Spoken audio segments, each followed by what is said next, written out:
ព្រះគម្ពីរទំនុកដំកើងចំពុក6 ខ 1 ណែផែនដីទាំងមូលអើយចូលបន្លឺឡើងដោយអំណរថ្វាយព្រះចុះចូលច្រៀងពីកិត្តិយសនៃព្រះនាមទ្រង់ឲ្យសេចក្តីសរសើរទ្រង់បានរុងរឿងឡើងចូលទូលដល់ព្រះថាអស់ទាំងកិច្ចការរបស់ទ្រង់គួរស្ញែងខ្លាចយ៉ាងណាទៅ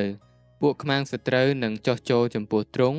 ដោយព្រោះឥទ្ធិឫទ្ធិដ៏ជាធំរបស់ទ្រង់ផែនដីទាំងមូលនឹងថ្វាយបង្គំហើយនឹងច្រៀងថ្វាយទ្រង់ផងគេនឹងច្រៀងសរសើរដល់ព្រះនាមទ្រង់មកនេះចូលមកមើលការទាំងប៉ុន្មានរបស់ព្រះទ្រង់គួរស្ញែងខ្លាចក្នុងការដែលទ្រង់ធ្វើដល់ពួកមនុស្សជាតិទ្រង់បំផ្លាស់បំប្រែសមុទ្រឲ្យទៅជាដីគោក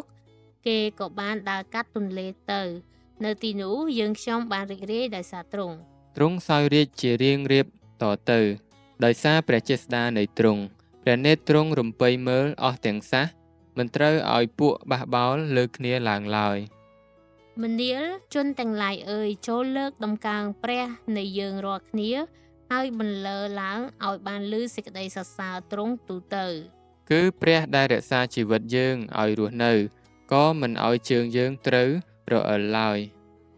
ត្បិតអោព្រះអង្គអើយទ្រង់បានលបងលយើងខ្ញុំហើយក៏បានសាកយើងខ្ញុំដូចជាគេសាកប្រាក់ដែរទ្រង់បាននាំយើងខ្ញុំឲ្យជាប់មងហើយបានផ្ទុកបន្ទុកយ៉ាងធ្ងន់នៅលើចង្កេះយើងខ្ញុំទ្រង់បានឲ្យមនុស្សជិះក្បាលយើងខ្ញុំបានដើរលុយភ្លើងនិងទឹកទៅប៉ុន្តែទ្រង់បាននាំយើងខ្ញុំចេញមកនៅទីដ៏មានជាបរិបូរណ៍វិញទូបង្គំនឹងយកដង្វាយដុតចូលទៅក្នុងដំណាក់ទ្រង់ហើយនឹងលាបំណន់របស់ទូបង្គំជាបំណន់ដែលបបោមាត់ទូបង្គំបានបន់ទុកហើយដែលមាត់ទូបង្គំបានមានវាចាក្នុងការដែលមានសេចក្តីវេទនាទូបង្គំនឹងថ្វាយជាមយ៉ាងធាត់ជាដង្វាយដុតដល់ទ្រង់ព្រមទាំងក្លិនឈ្ងុយរបស់ជាមឈ្មោលផងទូបង្គំនឹងថ្វាយទាំងកូនគោនិងពពែឈ្មោលដែរមកនេះចូលស្ដាប់ចោះអស់អ្នកដែលកោតខ្លាចដល់ព្រះអើយខ្ញុំនឹងថ្លែងប្រាប់ពីការដែលទ្រង់បានប្រោះដល់ប្រលឹងខ្ញុំមាត់ខ្ញុំបានអំពាវនាវដល់ទ្រង់ហើយអណ្ដាតខ្ញុំបានសរសើរដំកើងទ្រង់បើប្រសិនជាខ្ញុំឃើញមានសេចក្តីទុច្ចរិតនៅក្នុងចិត្តនោះព្រះអម្ចាស់ទ្រង់មិនព្រមស្ដាប់ខ្ញុំទេប៉ុន្តែព្រះទ្រង់បានស្ដាប់ខ្ញុំហើយទ្រង់បានប្រុងស្ដាប់ពាក្យខ្ញុំអធិដ្ឋានសូមសរសើរព្រះអង្គដែលទ្រង់មិនបានបែរចេញពីសេចក្តីអធិដ្ឋានរបស់ខ្ញុំក៏មិនបានបង្វែរសេចក្តីសប្បុរសទ្រង់ពីខ្ញុំចេញដែរជំពូក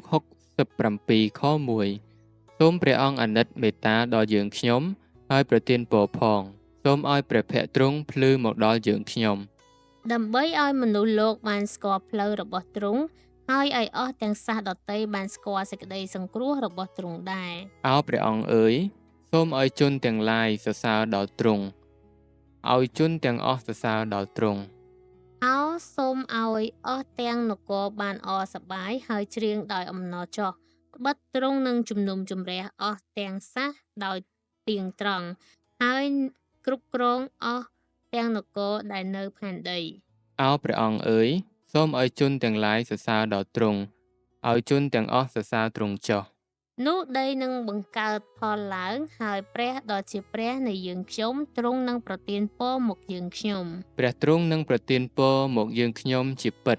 ហើយអស់ទាំងចុងផែនដីបំផុតនឹងកោតខ្លាចដល់ទ្រង់ជំពូក68 ខ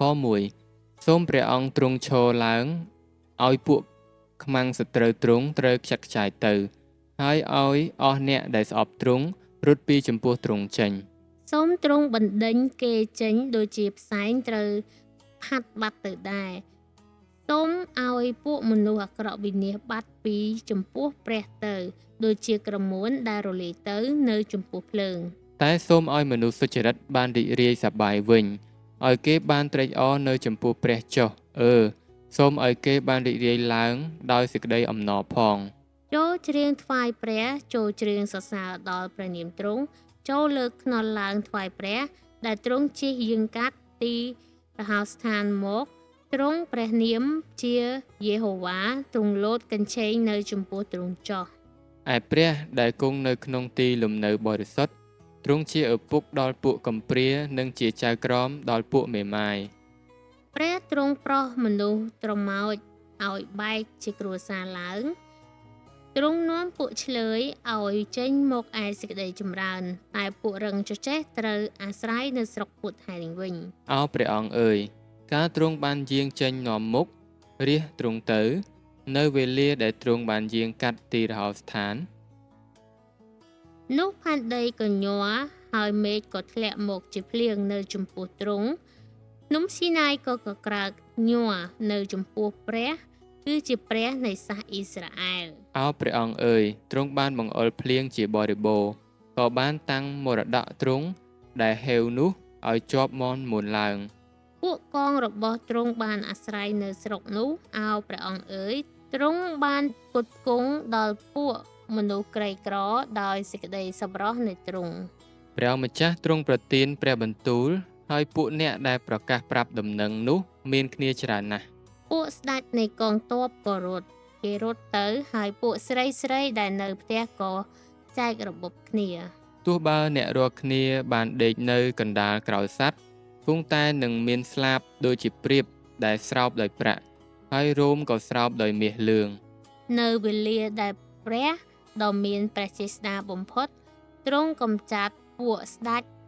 នៅក្នុងស្រុកនោះបានដូចជាវេលាដែលហេមៈធ្លាក់នៅលើភ្នំសាល់ម៉ូន ភ្នំបាសានជាភ្នំនៃព្រះភ្នំបាសានក៏មានកម្ពស់ខ្ពស់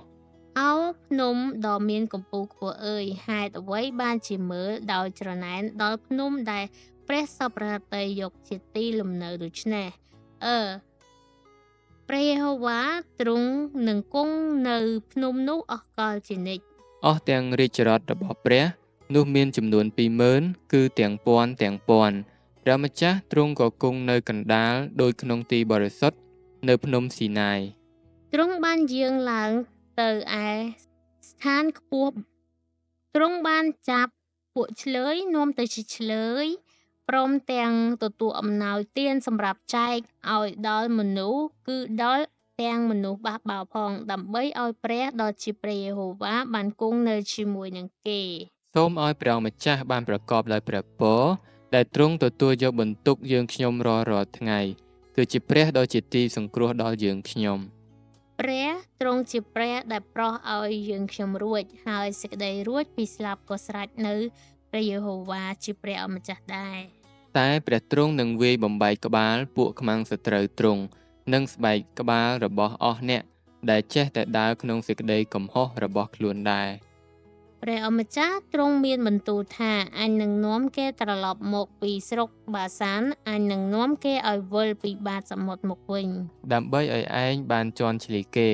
ព្រមទាំងចលក់ជើងឯងក្នុងឈាមផងប្រយោជន៍ឲ្យអណ្ដាតឆ្កែបានចំណែកនៃខ្មាំងសត្រូវរបស់ទ្រង់ដែរ អោព្រះអង្គអើយគេបានឃើញការយាងយាសនៃទ្រង់ជាដំណើររបស់ព្រះនៃទូបង្គំគឺជាស្ដេចនៃទូបង្គំដែលទ្រង់យាងចូលទៅក្នុងទីបរិសុទ្ធ ពួកចម្រៀងបានដើរនាំមុខពួកភ្លេងបានដើរតាមក្រោយនៅកណ្ដាលពួកស្រីក្រមុំដែលវាយក្រាប់ អោអស់អ្នកដែលកើតពីទីកំណើតនៃសាសអ៊ីស្រាអែលអើយចូលលើកដំកើងព្រះគឺជាព្រះអម្ចាស់នៅក្នុងពួកជំនុំ នៅទីនោះមានបេនយ៉ាមីនជាពៅបង្អស់ដែលគ្រប់គ្រងលើគេពួកចៅហ្វាយនៃយូដានិងក្រុមជំនុំរបស់គេព្រមទាំងពួកចៅហ្វាយនៃសាប់យូឡូនហើយពួកចៅហ្វាយនៃណេបថាលីផង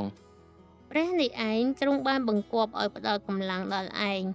អោព្រះអង្គអើយសូមចម្រើនកម្លាំងចំពោះអស់ទាំងការដែលទ្រង់បានប្រោសដល់យើងខ្ញុំផង ឯពួកស្ដេចគេនឹងនាំយកដង្វាយមកថ្វាយទ្រង់ដោយយល់ដល់ព្រះវិហារនៃទ្រង់ដែលនៅក្រុងយេរូសាឡឹម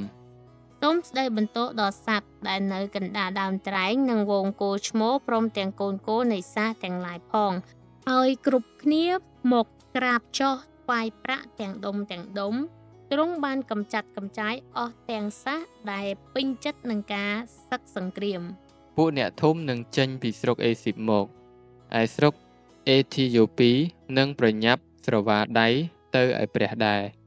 អស់ទាំងនគរនៅផែនដីអើយចូលច្រៀងថ្វាយព្រះ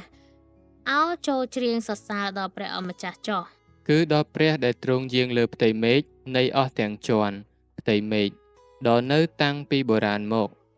ទ្រង់បញ្ចេញព្រះសូរសៀងគឺជាសំនៀងដ៏ខ្លាំងក្រៃលែង